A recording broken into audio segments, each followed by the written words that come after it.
School lecturer बनने का सपना देखा है, लेकिन मैडम सब्जेक्ट को स्टार्ट कहाँ से करें, जीरो से कैसे स्टार्ट करें, क्या पहले पढ़ें, कौन से टॉपिक को कितना टाइम दें, परफेक्ट टाइम टेबल हमारे लिए क्या होगा, इन सब चीज़ों से काफ़ी परेशान हो रहे हैं। कुछ समझ नहीं आ पा रहा है, कुछ डिसाइड नहीं कर पा रहे हैं कि कैसे क्या करें। तो आप सबके इन्हीं क्वेश्चंस का आंसर आज के वीडियो में आपको मिलेगा। वीडियो को लास्ट तक ज़रूर देखें, और अगर अभी तक आपने मेरे चैनल को सब्सक्राइब नहीं किया है तो मेरे चैनल को सब्सक्राइब कीजिए, अपने फ्रेंड्स से शेयर कीजिए। इस चैनल पर आपको आरपीएससी फर्स्ट ग्रेड बायोलॉजी से रिलेटेड मैटर प्रोवाइड करवाया जाता है। डिफरेंट जो टफ टॉपिक है, जो आपकी डिमांड होती है, उन टॉपिक्स को मैं करवाती हूँ। साथ ही साथ जो स्ट्रेटजी आपको फॉलो करनी चाहिए वो स्ट्रेटजी भी मैं आपको इस चैनल पे बताती हूँ। आप प्लेलिस्ट में जाके स्ट्रेटजी, यूजी लेवल की वीडियो, आप सेकेंडरी लेवल की वीडियो, इन सबको देख सकते हैं। तो स्टार्ट करते हैं आज का वीडियो। सबसे पहले तो फर्स्ट पेपर बहुत ज़रूरी है, ये मैं बार बार आपको कहती हूँ। और फर्स्ट पेपर को 3 महीने में किस तरीके से प्रिपेयर किया जा सकता है परफेक्ट स्ट्रेटजी के साथ, वो मैंने अपने चैनल के ऊपर अपलोड कर रखा है, जिसे आप आसानी से देख सकते हैं। लिंक मैं डिस्क्रिप्शन बॉक्स में उसका प्रोवाइड कर दूँगी। तो जो 3 घंटे मैंने बताए वो फर्स्ट पेपर के लिए थे, आपको करना ही होगा, ठीक है। मैं आज जो सब्जेक्ट की बात करूँगी, और सब्जेक्ट होगा बायोलॉजी। मैं बायोलॉजी के पूरे सिलेबस के अकॉर्डिंग आपको बताऊंगी कि पर्टिकुलर यूनिट में आपको कितना टाइम देना है, ठीक है। बात करें फ्रेशर स्टूडेंट्स की। फ्रेशर स्टूडेंट आप सभी अपने आप को मानो, ठीक है। ऐसे नहीं कि जो पहले तैयारी करके बैठे हैं, ये भी नहीं। आप सब अपने आप को एक तरीके से, इस तरीके से मानो कि हम अपना ज़ीरो से स्टार्ट कर रहे हैं। पहली बात तो ये, अपने मन में किसी तरीके का घमंड मत रखो, कुछ मत रखो कि मुझे आता है। कई बार चीज़ें हमारे दिमाग के अकॉर्डिंग तो हमें आती है, लेकिन जब क्वेश्चन सॉल्व करने बैठते हैं तो हमें वो नहीं आती है, ठीक है। तो हमें इस तरीके से पढ़ना है कि क्वेश्चन भी हमसे सॉल्व हो। सिर्फ हमें रट्टा मारा हुआ है वो नहीं चलेगा, हम उसको पूरी तरीके से सोच समझ के हम उसको देखें। हमें इस तरीके से उस टॉपिक को पढ़ना है। तो सिलेबस के अकॉर्डिंग मैं आपको स्टार्ट कर रही हूँ। पहली बात तो मैडम, टाइम कितना हमें देना पड़ेगा। तो देखो, टाइम आपकी वेरी करेगा। मेरे हिसाब से आपको सब्जेक्ट को मिनिमम आपको 5 आवर्स देने चाहिए। आपको 5 आवर्स देने चाहिए, जिसमें 3 to 3.5 आवर्स, 3 से 3.5 घंटे आप पढ़ने को दीजिए, और बाकी का टाइम आप रिवीजन को दीजिए। मेरे हिसाब मतलब पढ़ने, स्टडी, आप नोट्स तैयार करते हो, आप वीडियोस वगैरह देखते हो, उसको आप 3 से 3.5 घंटे का टाइम दीजिए, और 1 से 1.5 घंटे का टाइम आप अपने रिवीजन को दीजिए। क्योंकि मैं बार बार कहती हूँ, रिवीजन मस्ट है। रिवीजन के बिना कुछ नहीं हो सकता, चाहिए आपने 10 घंटे क्यों ना पढ़ाई करी हो। तो मैंने जब फर्स्ट पेपर का आपको टाइम टेबल बताया था, उसमें भी मैंने यही बात आपसे डिस्कस की थी, और अभी भी मैं आपको रिवीजन के ऊपर ज़्यादा फोकस करूँगी। तो आपको जो भी मैं डेज बता रही हूँ, तो आपको दिमाग में ये चलना है कि 3 से 3.5 घंटे के अंदर आपको वो टॉपिक करने हैं, ठीक है। वो आप एक्सीड भी कर सकते हो, तो वो कम भी कर सकते हो। मान लिया आपका टॉपिक जल्दी हो गया, तो ज़रूर थोड़ा ना आप 4 घंटे तक ही पढ़ते रहो। आप 2 घंटे में आपका वो टॉपिक हो गया, तो अगले 2 घंटे आप पहले का रिवाइज कर लीजिए। फर्स्ट पेपर की भी कुछ चीज़ें उसके अंदर इंक्लूड कर सकते हो। तो वो आपको अपने विवेक के अनुसार फैसला लेना है कि आपकी कैपेबिलिटी कितनी है, ठीक है। सबसे पहले मैं बात करूँ मैडम, स्टार्ट कहाँ से करें, तो पहला टॉपिक मेरे हिसाब से बायोलॉजी के स्टूडेंट को जो पढ़ना चाहिए वो है taxonomy, morphology and anatomy of plant, ठीक है। ये 11th क्लास के स्टार्टिंग के 4-5 चैप्टर आपके हो जाएंगे, जिसमें आप टैक्सोनॉमी की सारी चीज़ें अच्छे से पढ़ोगे। आप प्लांट मॉर्फोलॉजी आपको एनसीईआरटी में समझा रखा है, बहुत अच्छे से समझा रखा है, और उसके मैं पूरे लेक्चर भी आपसे शेयर करूँगी। वो बहुत अच्छा टॉपिक है, आप अच्छे से उसको कर सकते हो, एनाटॉमी ऑफ प्लांट, ठीक है। तो ये कुछ टॉपिक ऐसे हैं जिनको आपको थोड़ा टाइम नहीं, एक तरीके से रिवीजन ज़्यादा देना होता है। तो मैंने इनको स्टार्टिंग में लिया है, ताकि आप इनको रिवाइज करते जाओ तो वो चीज़ें आपको याद हो जाएंगी, ठीक है। तो टैक्सोनॉमी, मॉर्फोलॉजी और एनाटॉमी ऑफ प्लांट, जिसके अंदर आपके सेकेंडरी लेवल और यूजी लेवल दोनों ही इंक्लूड हो जाएगा, आप इनको 10 दिन का समय दीजिए। कितने दिन का समय दीजिए? 10 दिन। और 10 दिन में रोज़ आप 3 से 3.5 घंटे इससे रिलेटेड जो भी मैटर है आपकी सिलेबस में, मैं सिलेबस के अकॉर्डिंग ही बता रही हूँ आपको, आपके पास सिलेबस सबके पास होना चाहिए, उसके हिसाब से आप उसको कीजिए। तो टेक्सोनोमी, मॉर्फोलॉजी और एनाटॉमी ऑफ प्लांट, इसमें आप 10 डेज़ का टाइम दीजिए। सबसे पहले आप, मेरा सजेशन रहेगा इस वीडियो को देखते समय अपने साथ पेन पेंसिल रखें और उसके अंदर नोट करते रहे कि किस हिसाब से इसको आपको करना है। बात करें next cell structure and function की, तो सेल स्ट्रक्चर एंड फंक्शन आपको यूजी लेवल में दे रखा है, लेकिन आपको यहाँ पर आपको भी पता है सीधा यूजी क्या पढ़ेंगे, हमें तो सेकेंडरी लेवल यूजी कीजिए, उसको सेकेंडरी पढ़ना पड़ेगा। तो आप इन सब को करके मान के चलो कि 10 दिन के अंदर आपका ये टॉपिक पूरा हो जाएगा, क्योंकि मैं ये मान रही हूँ कि आप रोज़ 3 से 4 घंटे पढ़ रहे हो, 3 से 3.5 या 4 घंटे पढ़ रहे हो, तो एवरेज आपके 30 घंटे के समथिंग उस लेक्चर का टाइम हो रहा है। और मेरे हिसाब से इतने टाइम में आप उसको पढ़ भी सकते हो और उसको आप क्या कर सकते हो, रिवाइज भी कर सकते हो। तो आपने स्टार्टिंग के 10 दिन के अंदर अपना टेक्सोनोमी, एनाटॉमी और मॉर्फोलॉजी प्रिपेयर कर लिया। अगले 10 दिन के अंदर आप सेल स्ट्रक्चर एंड फंक्शन को प्रिपेयर करेंगे, ठीक है। जो भी टॉपिक में भी आपको, जैसे मैंने टेक्सोनोमी, मॉर्फोलॉजी बताया, तो मैं कहूँगी आप इसे मॉड्यूल से कीजिए। मॉड्यूल में एनाटॉमी तो मॉड्यूल से ही कीजिए, बहुत अच्छे से समझा रखा है और आप अच्छे से उसको कर लोगे, टेक्सोनोमी भी और मॉर्फोलॉजी भी। सेल स्ट्रक्चर एंड फंक्शन के लिए आपको एक्स्ट्रा मटेरियल भी चाहिए होगा। आप पाथफाइंडर जो आपका मॉड्यूल है उसके अलावा आप पाथफाइंडर का भी वहाँ पे हेल्प ले सकते हैं, वहाँ पे काफ़ी अच्छा मैटर दे रखा है, क्योंकि सेल सिग्नलिंग वगैरह कुछ टॉपिक्स हैं तो वो आप वहाँ से कर सकते हैं। बात करें नेक्स्ट तीसरे नंबर पे, जो आपको, क्योंकि जो हैवी टॉपिक्स हैं ना वो मैंने पहले लिए हैं, क्योंकि इनमें थोड़ा टाइम ज़्यादा लगेगा, कुछ टॉपिक 2-3 दिन के हैं वो मैंने बाद में लिए, ठीक है। तीसरा इंपॉर्टेंट है आपका animal tissue, plant tissue and flower. और जो मैं प्लांट टिश्यू की बात कर रही हूँ, कहीं ना कहीं वो आप एनाटॉमी में भी पढ़ लोगे, ठीक है।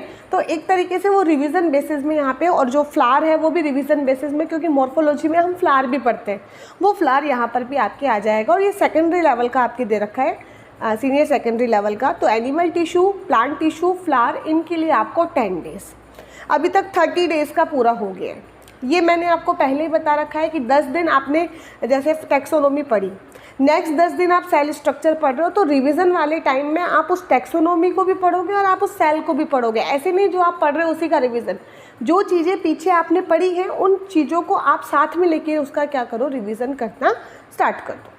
फिर आएगा फिजियोलॉजी, पहले आप करो प्लांट फिजियोलॉजी, उसके बाद में आप करो एनिमल फिजियोलॉजी, या फिर आप अपने इंटरेस्ट के अकॉर्डिंग इसको आगे पीछे कर सकते हैं। लेकिन ऐसे नहीं, क्योंकि कई बच्चों को सिर्फ एनिमल फिजियोलॉजी बहुत अच्छी लगती है तो उसी को पढ़ते जाते हैं। अरे वो एक यूनिट है, जितना मैटर है उतना ही पढ़ो, और वो सेकेंडरी लेवल का दे रखा है, सीनियर सेकेंडरी 12th लेवल का, आप उसको ही करो।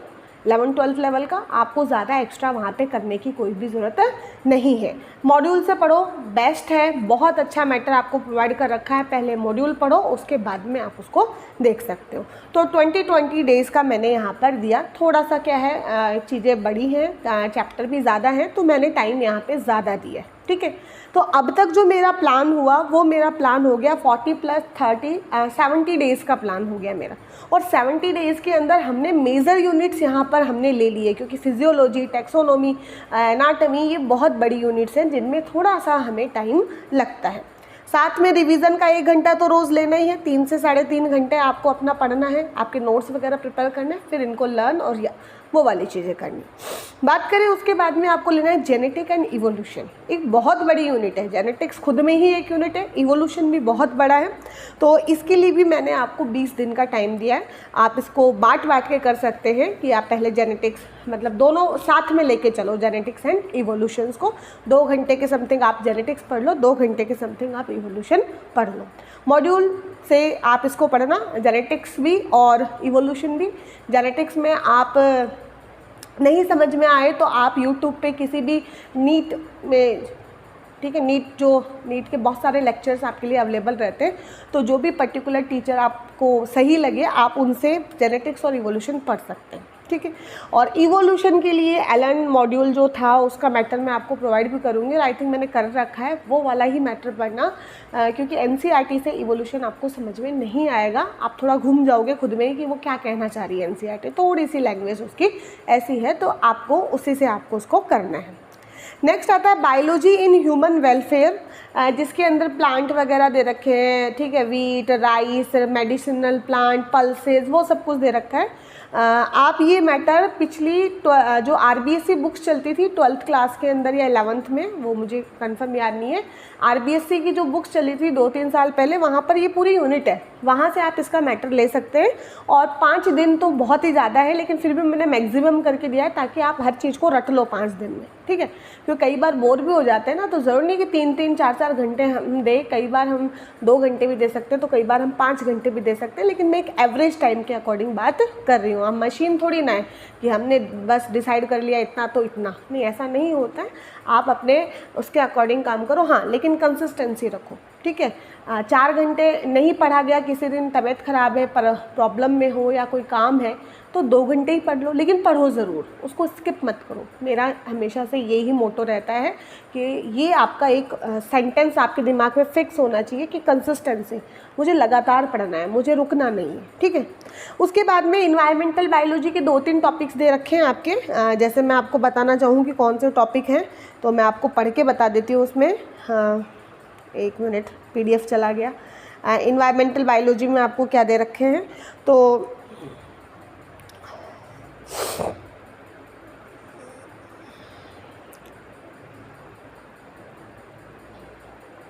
हाँ, जैसे इन्वायरमेंटल बायोलॉजी के अंदर आपको टॉपिक दे रखा है ऑर्गेनिज्म एंड इन्वायरमेंट, आपको 11th-12th में मिल जाएगा पूरा टॉपिक, और जल्दी इसका वीडियो भी आपको मिल जाएगा मेरे चैनल पे भी, biogeochemical cycles and environmental pollution. तो ये आई थिंक मैंने 2 दिन अच्छे दे दिए, तो 2 दिन में ये टॉपिक आराम से हो जाएंगे, कोई भी इतना बड़ा यहाँ पे नहीं है। 2 नहीं तो आप इसको 3 दिन भी कर सकते हो, क्योंकि मेरे हिसाब से बायोजियोकेमिकल साइकिल और ये जो इन्वायरमेंटल पॉल्यूशन है, इसको आपको इतना ज़्यादा टाइम देने की इतनी नीड नहीं होगी। आपको सीधी NCERT पढ़नी है इसमें, यहाँ पर आपको NCERT पढ़नी है। ये आप लिख लेना कि इन्वायरमेंटल बायोलॉजी जो है वहाँ पे सिर्फ आपको NCERT पढ़नी है, और NCERT में ये चैप्टर के नेम दे रखे हैं, उनको पढ़ना है। एक तो आपके NCERT का 13 चैप्टर हो जाएगा मेरे हिसाब से, और एक इन्वायरमेंटल इशू वाला चैप्टर जो पुरानी वाली NCERT में आपको मिलेगा, नई वाली में नहीं मिलेगा, वहाँ से आप इसको कर सकते हैं। बीच के टॉपिक जो 14-15 चैप्टर था वो अलग दे रखा है, वो UG लेवल, PG लेवल में आपको दे रखा है, ठीक है। तो ये इतना टॉपिक हुआ, साथ ही साथ आपका रिवीजन चलता आ रहा है और आप उसके क्वेश्चन सॉल्व करते आ रहे हो। रिवीजन का मतलब यही होता है कि आप उसको याद भी करते जा रहे हो, प्लस आपके पास जो थोड़ा बहुत टाइम एक्स्ट्रा बच रहा है उसमें आप उसके क्वेश्चंस भी सॉल्व कर रहे हो। फिर आप आएगा आपके डिफरेंट एनिमल, जो कि UG लेवल में आपके दे रखे हैं डिफरेंट एनिमल। तो UG लेवल में आपके अलग अलग एनिमल जैसे amoeba, obelia, taenia, ascaris, pheretima, periplaneta, rana और रैबिट, ये एनिमल्स आपको दे रखे हैं। इन एनिमल्स में मैंने 6 डेज़ का टाइम दिया है, क्योंकि एक एनिमल 2 से 3 घंटे में आसानी से आप कर सकते हो, इतना बड़ा मैटर उसका नहीं होता है।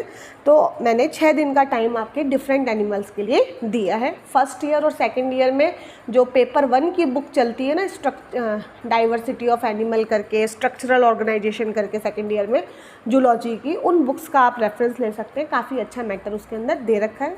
एस्केरिस मैंने ऑलरेडी एक पार्ट उसका अपलोड कर दिया है, दूसरा भी बहुत जल्द आ जाएगा। थोड़ा मेरी हेल्थ का इशू हो गया था, इस वजह से दिक्कत हो रही थी। नेक्स्ट है डेवलपमेंट बायोलॉजी, ये बड़ी यूनिट है। डेवलपमेंट बायोलॉजी बड़ी यूनिट है और इसके लिए आप आशा शर्मा की बुक का रेफरेंस ले सकते हैं। CBH की बुक आती है, फर्स्ट ईयर में चलती है, वहाँ से आप इसको पढ़ सकते हो, आपको मैटर मिल जाएगा। या बहुत पुराना कोई मॉड्यूल हो तो आपके रिप्रोडक्शन के पीछे वाला जो टॉपिक पूरा दे रखा है ना, उसमें टाइप ऑफ एग, क्लीवेज वगैरह सब दे रखा है वहाँ पे, आप वो भी पढ़ सकते हैं। और आई थिंक 10 से 12 दिन आपको चाहिए होंगे डेवलपमेंट बायोलॉजी में, क्योंकि थोड़ी बड़ी यूनिट है, पूरा का पूरा पेपर ही आपको पढ़ना है, सब कुछ ही सिलेबस का वहाँ पे दे रखा है। फिर आता है रिप्रोडक्शन इन हायर प्लांट, मैं 5 दिन का समय इसको दे रही हूँ, क्योंकि आप 12th क्लास का जो फर्स्ट सेकंड चैप्टर है वो भी इसमें करोगे, और बाकी बॉटनी कुछ एक्स्ट्रा मटेरियल आपको मिले वो भी इसके अंदर आप कर सकते हो। बाकी मेरे हिसाब से 11th-12th वाला सफिशिएंट रहेगा यहाँ पे। नेक्स्ट आता है इथोलॉजी। इथोलॉजी को आपने बहुत बड़ा एक सर का दर्द बना रखा है, बार बार मेरे पास मैसेज आता है, मैडम इथोलॉजी कैसे पढ़े, मैडम इथोलॉजी कैसे पढ़ें। और आई थिंक सबसे ईजी जूलॉजी में जो वो इथोलॉजी है। मैं बहुत जल्दी कोशिश करूँगी कि इथोलॉजी के वीडियो भी आपके लिए लेके आऊँ। थोड़ी टाइम मेरे लिए कम रहता है, साथ ही साथ हेल्थ भी अभी साथ नहीं दे रही है। लेकिन इथोलॉजी आप 5 दिन के अंदर कर लोगे, क्योंकि फीडिंग है, लर्निंग है, ऐसे ही टॉपिक है, ज़्यादा बड़े टॉपिक आपके नहीं हैं। और इथोलॉजी के लिए आप रीना माथुर की हिंदी मीडियम की बुक भी परचेज़ कर सकते हैं। मार्केट में हिंदी मीडियम की बुक भी मिलती है, जिसके अंदर आपके सिलेबस के टॉपिक तो आपको आसानी से मिल जाएंगे, कोई दिक्कत आपको नहीं होगी। बात करें नेक्स्ट बायोस्टैट्स। बायोस्टैट 2 से 3 दिन का है। मीन, मोड, मीडियन है, स्टैंडर्ड डेविएशन है, ये कुछ सीखना है आपको, और बाकी कुछ मैटर आपको प्रोवाइड कर दिया जाएगा, उसको रट लेना। उसी से रिलेटेड पाई चार्ट क्या होता है, ये सिंपल क्वेश्चंस आते हैं। आप पीछे के को जो क्वेश्चंस पूछे गए उनको 10 से 4-5 बार देख लेना, कोई दिक्कत आपको नहीं होगी। फिर आता है पीजी में। पीजी में इकोलॉजी को मैंने दिया है आपको 5 डेज़, जिसमें आपके इकोसिस्टम वगैरह उसमें पूछ रखा है, सक्सेशन वगैरह बता रखा है। बायोटेक्नोलॉजी को मैंने दिए हैं 10 डेज़, ठीक है, क्योंकि थोड़ी बड़ी है बायोटेक्नोलॉजी, टेक्निक्स ज़्यादा हैं। आप पहले 11th-12th का मैटर पढ़ेंगे, उसके बाद में आगे का देखेंगे। फिर टेक्निक्स को मैंने 15 दिन का टाइम दिया, क्योंकि टेक्निक एक बड़ा टॉपिक है, ठीक है। फिर माइक्रोस्कोपी 5 दिन के अंदर आप उसको कर सकते हैं। आप लिखते रहना साथ में कितना टाइम है। और बायोजियोग्राफी, जो कि लास्ट में वाइल्ड लाइफ स्पॉट वगैरह है, हॉट स्पॉट वगैरह है, वो है उसके अंदर, सेंचुरीज, नेशनल पार्क। तो 2 दिन का समय मैंने आपको दिया है। रिवीजन टाइम आपके साथ चल रहा है, तो ये जो मैंने टाइम टेबल बनाया, अप्रॉक्सीमेटली मेरे हिसाब से ये 170 दिन के आसपास या उससे कम ही बैठेगा। इतना कुछ बनेगा जो कि 5 से 5.5 महीने या 6 महीने के अंदर आपके ये पूरा का पूरा जो मैंने आपसे डिस्कस किया है, उसके अंदर आपकी पूरी की पूरी बायोलॉजी प्रिपेयर हो जाएगी। 6 महीने में अगर वैकेंसी आ जाती है, पेपर हो जाता है, तो बहुत अच्छी बात है। इसको हम थोड़ा और बढ़ा सकते हैं, 3-4 घंटे टाइम को हम 6 घंटे कर सकते हैं, अगर विदिन इन दौरान होता है। लेकिन 6 महीने में अगर नहीं हो रहा है, और मेरे हिसाब से 6 महीने में होने की पॉसिबिलिटी भी कम है, क्योंकि दिसंबर तक मैं बात करूँ तो दिसंबर तक संस्कृत वाला जो आया था उसका पेपर वहाँ बता रखा है, तो आपके पेपर भी आई थिंक बाद में ही होंगे। तो आप मान के चलो, जब तक आपकी वैकेंसी आएगी, फॉर्म वगैरह कर दोगे, आपका सिलेबस हो जाएगा। और एक बार आपका सिलेबस हो जाएगा ना, तो आपके अंदर कॉन्फिडेंस अपने आप आ जाएगा। फिर बाकी का टाइम आपको सिर्फ इनको रिवाइज़ करना है। 4 या 5 बार आपने रिवाइज़ कर लिया ना, आपके सिलेक्शन को कोई नहीं रोक सकता। आप क्वेश्चन भी सॉल्व कर लोगे, टेस्ट सीरीज़ भी दे लोगे, सब कुछ कर लोगे। बस इस भरोसे मत बैठे रहो कि जब वैकेंसी आएगी तब ही पढ़ेंगे, तब कुछ नहीं होगा। दिमाग में इतना प्रेशर हो जाएगा, आपसे कुछ नहीं होगा, क्योंकि एक साथ वैकेंसी आएगी। पहली बार तो डिसाइड नहीं कर पाओगे कि करें किसकी तैयारी, और डिसाइड हो भी जाएगा तो करें कैसे, कुछ नहीं, एकदम ब्लैंक हो जाओगे, एकदम से कुछ भी नहीं होता है, ठीक है। तो इसलिए मेरा सजेशन रहेगा, अभी से पूरा लग जाइए। जो टॉपिक पढ़ लिए हैं वो वेल एंड गुड है, नहीं पढ़े हैं तो इस अभी से स्टार्ट करोगे तो इस टाइम टेबल को फॉलो कर सकते हो। कमेंट करके मुझे ज़रूर बताइए ये जो टाइम टेबल मैंने आपको बताया आपके लिए कितना बेनिफिशियल आपको लग रहा है होगा, या फिर आप फॉलो करके देखिए कुछ दिन और उसके बाद में मुझे बताइए क्या ये आपके लिए बेनिफिशियल है या नहीं। Okay, bye everyone, thank you so much for watching my video, bye.